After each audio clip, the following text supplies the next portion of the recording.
I'm strong and mighty, but, that one tired me out a bit. You got your work boots on. I got the same ones you got on. Oh, A tragedy struck the life of Jolene Macintyre, the lady of bad Chad customs. I'm strong and mighty, but that one wore me out a little. You got your work boots on? I got the same ones you got on. Oh, there you go. At a time when her career was thriving and everything seemed perfectly under control, Jolene was suddenly faced with her most painful loss, the passing of her beloved mother in late 2024. The shock not only left her with inconsolable grief, but also threatened to collapse the very empire she had worked so hard to build. Pressure, conflict, and emotional turmoil piled upon her all at once. But from this darkest moment in her life, Jolene had to decide, give in to breakdown or get up to carry on the fight. Through her story, the brutal truth behind the apparently unblemished halo of achievement is uncovered. All right, you can put it in neutral now if you feel more comfortable. Oh, there you go. And then the gas is the same as anything else. And then, give her a go on the push button. I want to get this pattern right here like this. I want it straight on the back, exactly like that. Throughout the years in which bad Chad customs mesmerized a global audience, Jolene was so much more than a money manager. She was the pillar, the one who kept the whole machine running smoothly. With the massive workload that mostly drove her to the brink of burnout, every project was approached like a high-pressure race. But the pressure didn't just remain within work. Her relationship with Chad, her fiancé and partner, sometimes drew a thin line between work and personal life. The two frequently found themselves clashing over budgets, schedules, and management decisions. "I'm not just a partner," Jolene once said. "I'm the one who keeps things moving forward, and sometimes that makes me the most annoying person in the room." Family obligations brought another level of difficulty. Chad came with 2 children from a prior relationship, and Jolene, who felt strongly about stability, regularly found it difficult to reconcile her highly demanding career with her position within the extended family. Late-night meals, constant meetings, and long shoots left little time for personal rest or moments of real peace. Jolene's first ride, make sure that door is locked to her before we see. "Hello guys, welcome back. So I had this nutty thought that I wanted to paint. Happy birthday, Rooster. I'm happy that you're following your dream and staying with us for a couple of weeks." As the TV project picked up, so did the stress. The transition to digital content almost doubled Jolene's workload. Besides organizing car projects, she now also controlled video editing, advertising budgets, and even going on camera. It turned into a never-ending cycle that filled her days and nights. There were even weeks when Jolene was hardly seen on camera. Insiders close to her shared that during those moments, she seriously questioned her role and whether to stay on or not. In reality, Jolene had been secretly planning to step aside from bad Chad customs. She was going to reduce her workload, assign more tasks, and even considered abandoning the project altogether. But in the end, her mind was made up to stay. "I knew I had to keep going. If I quit, it would all crumble around me." That decision showed not only Jolene's resilience, but also sacrifice. Nevertheless, the fissures behind the scenes were a canary in the mine. One more hit would cause everything to come crashing down. And that crushing blow struck, not from work, but from her home life. In the latter part of 2024, Jolene began the blackest page she had ever written. Her mother, her spiritual anchor and constant pillar of strength, was abruptly diagnosed with terminal cancer. The illness advanced with brutal rapidity, and in a matter of weeks Jolene was compelled to accept the inevitable. On November 28th, her mother died, leaving an irreplaceable gap. While her mother was dying, Jolene lived in 2 worlds. In the daytime, she kept up her duties at Hilt's auto company, holding together as a firm boss. At night, she was a mourning daughter, with every spare hour by her mother's side, crumbling silently within. Few moments were as difficult as that one, Jolene confessed. "It felt like everything was falling apart in my hands." The loss was not just emotional, it seeped into every aspect of her life. Her already hectic schedule became impossible to handle under the pressure of grief. Projects lagged, collaborations were delayed, and even Chad sensed the change. The impact was palpable. What hit her fans the hardest, though, was how Jolene expressed her suffering. She flat out declared her mother's death and wrote about the deep influence her mother had on her life. In a particularly moving post, she wrote, "My mother was the most faithful woman, and I know that she is still protecting me, even when she is no longer around with us." These words were both her mourning and her thankfulness. In spite of the destruction, Jolene did not step back from her profession. Rather, she invested all her feelings in her profession, drawing strength from the very work which had otherwise seemed to overwhelm her. For her, work became a means of paying tribute to her mother's memory and keeping her spirit alive. "I think about my mom every day. That gives me the motivation to not give up," she shared in a recent video. The tragedy realigned her worldview.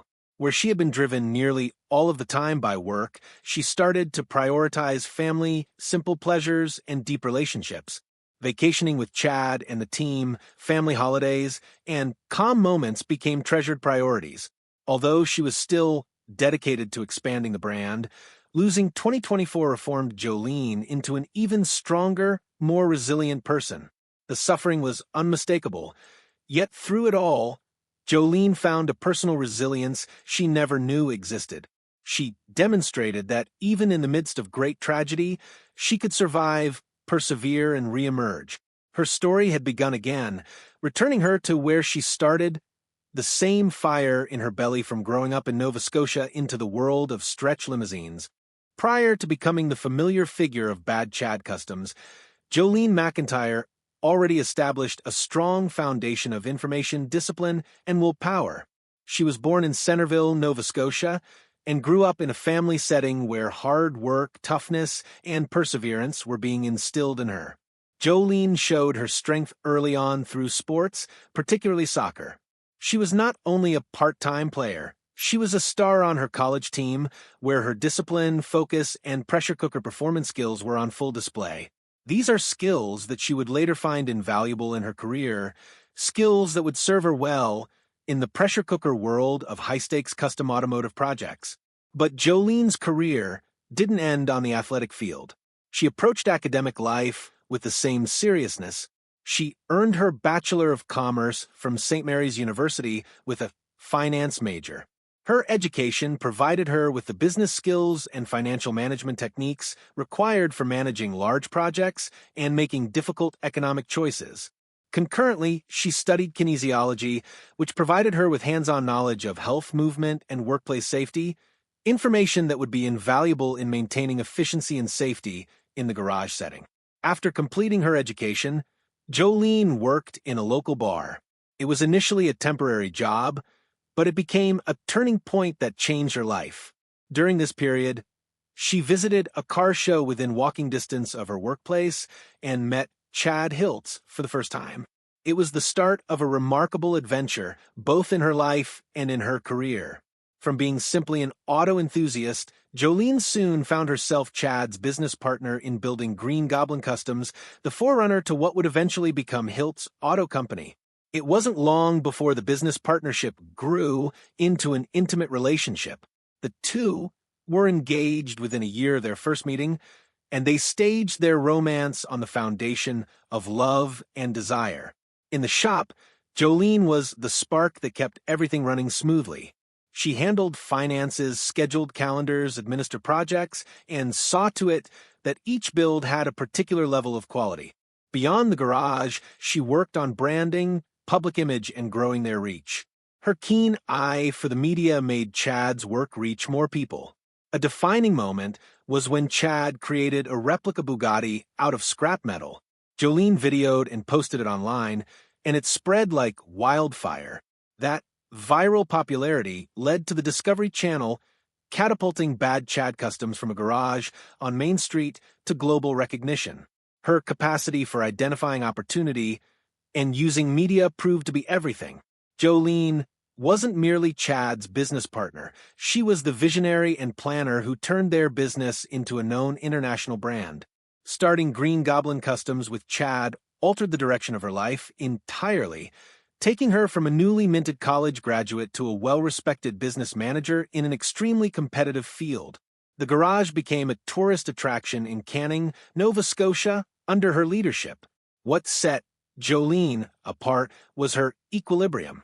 She was not merely a manager with an office. She would regularly roll up her sleeves to participate in the physical labor. This desire to join the crew on the ground was something that earned her respect from the crew and acted as a reaffirmation of her credibility.